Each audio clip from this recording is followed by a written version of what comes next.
السلام علیکم ورحمۃ اللہ وبرکاتہ۔ میرے پیارے ساتھیوں، کیسے ہیں آپ سب؟ امید کرتی ہوں آپ سب خیریت سے ہوں گے۔ جیسا کہ آیت نمبر 247 کے سٹارٹ میں پارٹ 1 میں نے آپ کو بتایا تھا کہ شموئیل نام کے نبی تھے جو حضرت موسیٰ کے بعد مقرر کیے گئے تھے بنی اسرائیل کے لیے، اور بنی اسرائیل نافرمانیوں کی وجہ سے دشمن کے غلبے میں آ گیا تھا۔ تو انہوں نے کہا تھا حضرت شموئیل سے کہ ہمیں کوئی بادشاہ کوئی مقرر کرو تاکہ ہم دشمنوں سے لڑیں۔ تو طالوت نام کے شخص کو مقرر کیا گیا تھا، لیکن وہ کہتے کہ طالوت تو بہت غریب ہے، تو ہم تو اس سے زیادہ امیر ہیں، تو ہمارے درمیان میں سے کسی کو بادشاہ بناؤ۔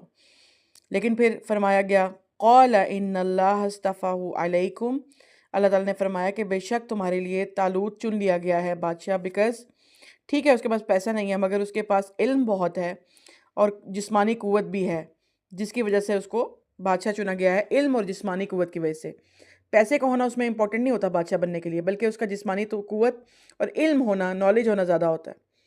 واللہ یؤتی ملکہ من یشاء، اللہ جس کو چاہتا ہے بادشاہت دیتا ہے، اللہ کی مرضی ہے۔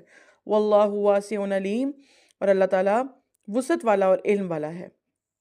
تو یہاں سے ہم نے کیا سیکھا کہ جب ہم اللہ کی نافرمانی کرتے ہیں تو دشمن ہمارے پہ قابض ہو جاتے ہیں، اور بادشاہ ہونے کے لیے یا بڑا ہونے کے لیے پیسے کا ہونا ضروری نہیں ہوتا، بلکہ جسمانی قوت، صحت اچھی ہونی چاہیے اور علم ہونا چاہیے، یعنی تعلیم یافتہ ہونا چاہیے انسان کو۔ تو یہ ہماری آج کل کے زمانے میں بھی علم اور جسامت کو دیکھ کر انسان کو بادشاہ بنانا چاہیے، یہ نہیں دیکھ کے کہ وہ بہت امیر ہے، بہت اس کے پاس وسائل ہیں، ٹھیک ہے؟ تو یہ ایک ٹپ ہے بادشاہ چننے کی آج کل کے زمانے میں بھی۔